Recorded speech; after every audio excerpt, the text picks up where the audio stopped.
Astro's Playroom.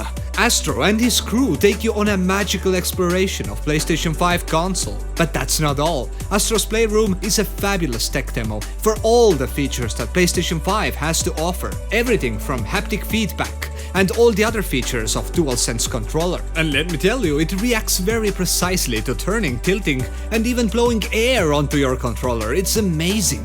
Every time I see someone in the movies playing video games, they seem to twist and turn their controllers in front of their TVs.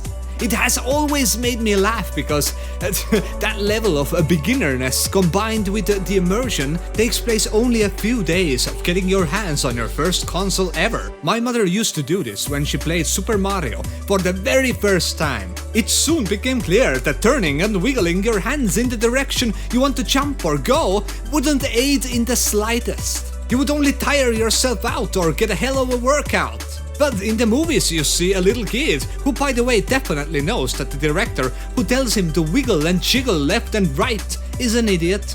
He rapidly turns and twists a controller every which way. Come on, especially if you see what he's playing, and you see he's playing Call of Duty, first-person shooter, where you should do the opposite of wiggling and jiggling. So you know, it gets me every time, I'm sorry. But finally, woohoo! The reality has caught up with science fiction, because in this game, you not only can wiggle and jiggle, but you need to in order to play it. Whether it's flying, climbing, or rolling, the game takes maximum out of DualSense controller. Maximum considering the understanding and capabilities at the moment. Because if you remember, Metal Gear completely reinvented the understanding of DualShock. Now I will move your controller by the power of my will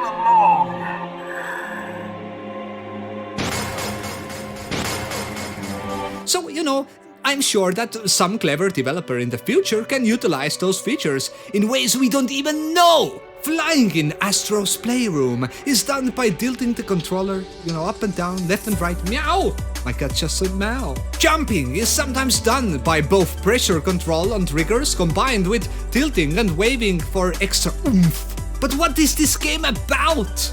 Well, considering that it's a glorified tech demo, it has sufficient amount of content. At times it really took me back to Crash Bandicoot beginnings, a supreme platformer totally capable in standing on its own. There is no story, but it's rather a memory lane of PlayStation history. You collect artifacts, which are all the hardware that Sony PlayStation has ever released. Well, not all, they missed some, like TV remotes for all of them, and Game Shark, which was a third-party add-on. There's a nice showroom for them all. You can even interact with all of the buttons and so on. Some sounds and demo disc content is also used to remind us the humble beginnings of PlayStation. As you play, you can collect puzzle pieces, which eventually reveal a mural on the wall. And then you can hunt coins to spend in the robotic arm vending machine. There are also statues and puzzle pieces, artifacts, and some useless trash like aluminium cans that the machine can give you. So, you know, at least you have some place to spend your coins. But what do you do in this game? Well, it's a platformer. You run, you jump, you kill enemies, you run some more, you jump, you fly, you roll. Sometimes you will get a suit that allows you to move in certain way. Those are all level-based powers, so they will disappear once the level is complete. In some cases, it can turn you into a ball and you need to complete the whole level by only sliding your finger on the touchpad, while the terrain under you turns into ice and mud. In some levels, you can put on a monkey suit, which means that you need to climb using your triggers to pull yourself up, using twisting and shaking your controller to get higher, to reach... get higher. Snoop! The rumble feel. It's magnificent. You feel every sound. Can you imagine? You feel the sound. Feel the sound. You can feel the sound, okay? You can feel it, you know? You hear the sound, but now you can feel the sound. That is easiest way to put it. Whether you hit something or walk on something, the controller gives you a precise imitation of this feeling. Yeah, it's just awesome. So as a game, it's a nice one, with an easy platinum trophy. Now, introducing PlayStation 5 with such technical innovation in hardware, it might seem like a good idea, but not when you leave out key features in the software department. This game sadly turned upside down in 2 different occasions, and 2 wrongs don't make it right. First one was when I accidentally pressed that new game instead of continue game.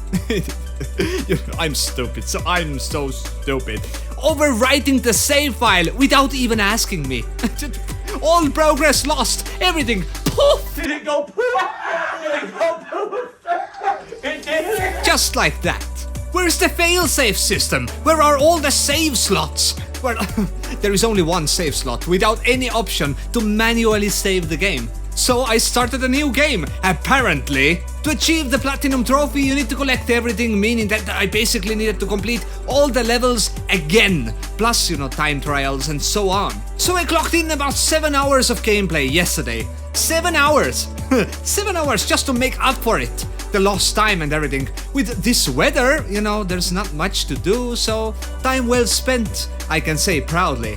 If digging your car out of under a meter of snow doesn't amuse you, of course. So in these 7 hours, I basically completed the game again because levels were short and I knew what to do. So only a cleanup and time trials left to achieve the Platinum Trophy.